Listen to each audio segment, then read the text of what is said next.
The interstellar object 3I/Atlas, which entered our solar system after traveling through interstellar space, has been a fascinating object of study ever since its discovery.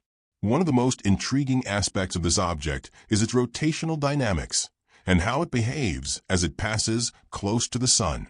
The rotation period of 3I/Atlas has been measured using two methods: tracking the orientation of the jet structure launched by the object as it rotates, and observing periodic changes in the object's brightness, including the halo of the coma and the jets. These periodic modulations provide a window into understanding the object's physical properties and the forces at work on it, especially as it approaches and passes through perihelion, the point in its orbit closest to the Sun. Recent studies, including one co-authored by Tony Scarmato and myself, have measured the rotation period of 3I/Atlas after it passed through perihelion on October 29, 2025. Our observations were based on two different methods that yield slightly different but complementary results. The first method involved the detailed analysis of images from the Hubble Space Telescope, HST, taken between November 20, 2025 and December 27, 2025. We applied the Larsen-Cecchinina rotational gradient filter to the HST images, which allowed us to measure the position angle of the anti-sunward jet at multiple points in time. The second method involved observing the brightness variations of 3I/Atlas between December 9 and 22, 2025, using data from the 0.25-meter telescope MPC L92 located in Calabria, Italy. The results from both methods revealed that the rotation period of 3I/Atlas is approximately 7.1 hours. More specifically, the position angle of the jet structure on the sky showed periodic shifts of approximately plus or minus 20 degrees, with a period of 7.20 plus or minus 0.05 hours.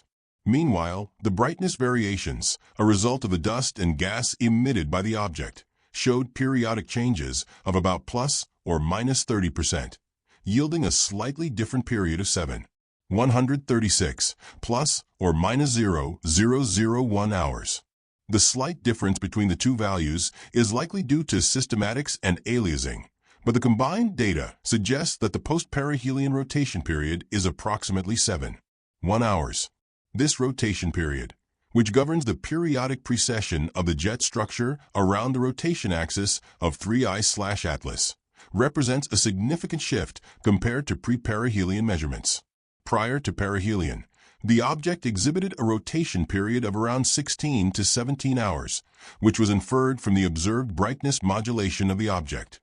However, after perihelion, the rotation period was found to be about half that duration, at approximately 7.1 hours.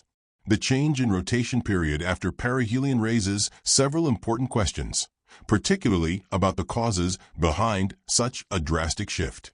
The alignment of the rotation axis of 3I/Atlas with the Sun 3I/Atlas axis is another intriguing finding from our study. By associating the average position angle of the jet with the rotation axis, we inferred that the rotation axis of 3I/Atlas is aligned with the Sun 3I/Atlas axis to within 20 degrees. This alignment is surprising because the object was set in interstellar space, far from the gravitational influence of the Sun, and it is unlikely that such a precise alignment would occur randomly. In fact, the probability of this alignment happening by chance in interstellar space is very low, around 1.5 to 6%. This rare alignment could have important implications for our understanding of the forces acting on 3I/Atlas as it travels through the solar system. It is essential to understand how the perihelion passage may have triggered this change in the object's rotation period and the alignment of its rotation axis. The perihelion passage of 3I/Atlas involved a dramatic increase in mass loss from the object, as evidenced by the images taken by the Hubble Space Telescope. Less than 1% of the scattered sunlight observed in these images originated from the surface of a nucleus of 3I/Atlas, with a majority of the light coming from the glowing coma and jets surrounding the nucleus. The mass loss rate increased significantly as the object neared the Sun, and this increase in activity could have had profound effects on the rotational dynamics of the object. One possible explanation for the shift in rotation period is the increased activity in the coma and jets of 3I/Atlas. As the nucleus rotated, the dominant outflow direction of dust and gas would have swept around the rotation axis, producing periodic variations in the observed flux of scattered sunlight. This phenomenon, referred to as heartbeat variability, occurs as the jets release dust and gas into the coma in a manner akin to a heart pumping blood through veins. The periodicity of the brightness variation seen after perihelion is likely tied to the precession of the jet structure, which modulates the column density of dust along the line of sight and changes the scattering properties of the dust particles in the coma. This precession around the rotation axis produces periodic shifts in the jet orientation, which in turn modulates the observed brightness of the object. It was initially thought that the brightness variations observed in 3I/Atlas were due to changes in the reflected sunlight from the rotating surface of the nucleus. However, our study and previous work have shown that this assumption was incorrect. Instead, the brightness variability is a result of the jet-driven modulation that tracks the rotational state of the object through the shifting orientation of the jets, rather than direct measurement of sunlight reflected from the surface of the nucleus itself. This means that the observed periodicity in the brightness variations corresponds more to the jet orientation and its periodic precession, rather than the rotation of the nucleus. Another important consideration is the change in the number of active jets on 3I/Atlas. Before perihelion, only one rotation pole of the object was illuminated by the sun, which likely resulted in a single active jet being visible from Earth.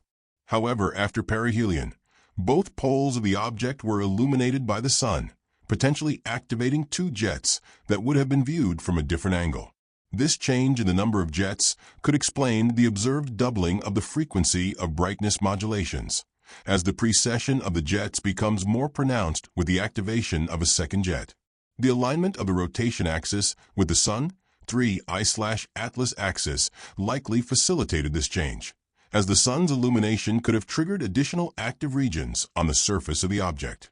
In conclusion, the post-perihelion rotation period of 3I/Atlas is approximately 7.1 hours, as measured through both jet position angle shifts and brightness variations. The observed periodic wobble of the jet orientation around the rotation axis did not change during perihelion, but the alignment of the rotation axis with the Sun 3I/Atlas axis is anomalous and requires further explanation. The change in rotation period and the increase in jet activity are likely a result of the perihelion passage, which triggered a new phase of behavior for the object. The data suggest that the precession of the jet structure, rather than changes in the nucleus itself, is responsible for the observed brightness variations. The alignment of the rotation axis with the Sun 3I/Atlas axis is a rare occurrence in interstellar space and presents a fascinating puzzle for astronomers to solve as they continue to study this remarkable object.